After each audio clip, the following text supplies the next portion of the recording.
if we look at the actual nutritional components of these bread then, so I've basically gone on Tesco and looked at Hovis medium white versus Hovis Tesco medium Etel, wholemeal. Tesco Etel, fuck's sake.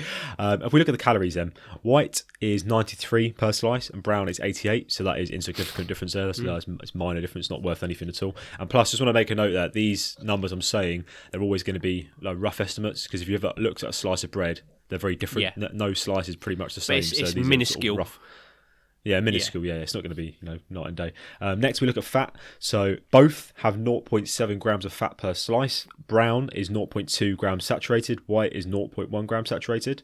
And then next, we look at carbs, which is obviously the primary macronutrient when it comes to bread. White has 17.9 grams of carbs, 1.4 grams being sugar. Brown has 15.1 grams, 1.6 grams being sugar. So minute differences. Minute differences again. And if we go to protein, once again, the difference is pretty minute again. White has got 3.5 grams, brown has got 4 grams, and both have 0.36 grams of salt. So at this stage, nutritionally, in terms of like macronutrients, really, they are pretty much the same. Insignificant differences in terms of that. Okay. Yeah. We are going to look at fibre now. This is where it does get different, right? Okay. This is going to be the same for pretty much rice, pasta and bread. So if we look at the white bread, it's only got 1 gram of fibre per slice, whereas brown bread or wholemeal has 2.7 grams per slice, which is more than double. So you could say that's a significant difference in terms of the fibre. And the brown variety, this is just a Tesco one I was looking at, does have vitamin B1 in it, but it was only 8% of your recommended intake, so it was like insignificant amount of B1 in there, really. It was kind of just they put it on the label. I don't know, it was just to get you excited maybe. But yeah, so the main real difference there is the fibre. And we are going to come on to why that might be a good thing. Could be a good thing. So the reason this basically is that because white bread is made from a refined flour, which is when they basically, as Tom said, they kind of take away some of the stuff when they process it. Don't be afraid of the word process, by the way. Everything we eat is pretty much processed. It's just a thing it goes through to get it how it is. And they basically remove things called the bran and the germ. And this basically causes the fibre content to get removed. I mean, it's not completely removed. As I said, there was a gram of fibre in that white bread, but there is less than the wholemeal variety. I mean, there's this whole thing about... so if it's ultra processed, it's instantly bad for you and all of its nutrients are stripped out of it completely. It's not necessarily the case.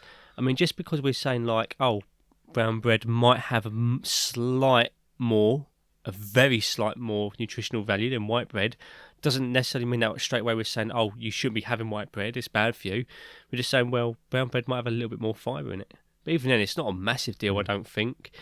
I mean, if you're trying to get, let's say, 30 grams of fibre into your diet on a daily basis, for health, I don't think like that extra, 2 grams is going to make a massive difference. And not unless you're like your whole diet consists of like a fucking massive, loaf of bread. Yeah.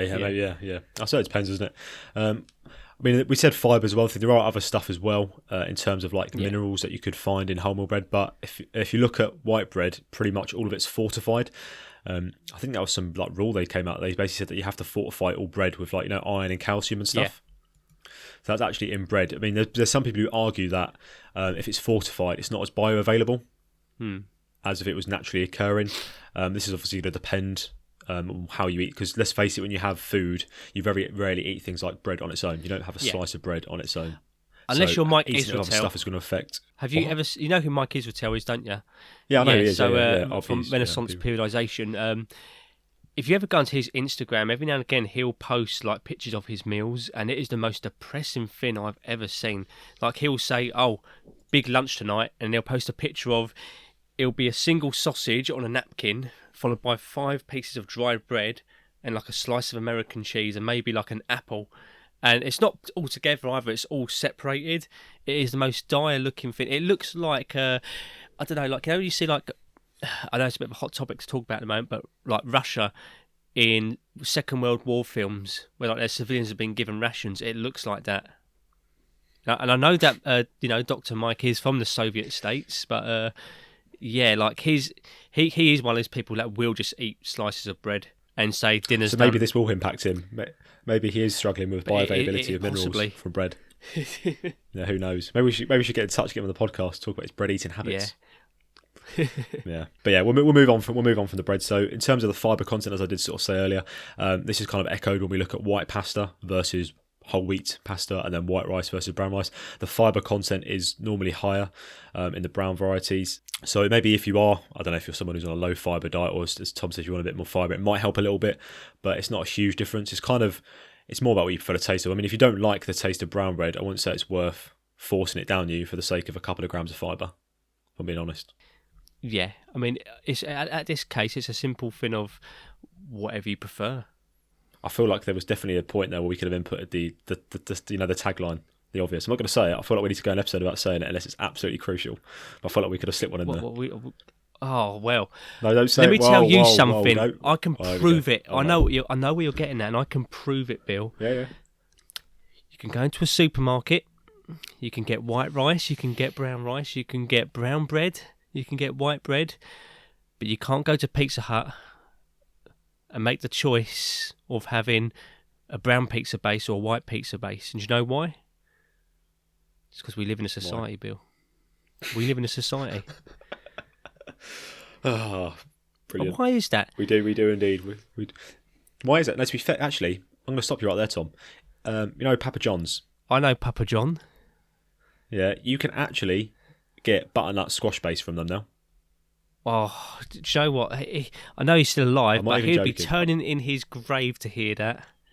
He'll be turning in his grave. But I think it's for people who are gluten free, isn't it? Do you know, the funny thing is, if you actually go... there was a lot of controversy surrounding Papa John not so long ago, and you can actually go onto YouTube and someone's done like a Joker Papa John mashup, and it's actually really fucking funny. Yeah, highly recommend searching that, because Papa John knew from day one we was in a society. I would just say, stay tuned. The day of reckoning will come. The record will be straight. Why not set the record straight now? I mean, what is it about the record that's not straight? Stay tuned. We did. We live in a society. Oh, we need to stop that. We're getting out of control with this fucking slogan, aren't we? Every week now. Every fucking week. It's becoming outrageous. Anyway, we'll move on to the next part, which is we're going to talk about GI ratings. So glycemic index, sorry.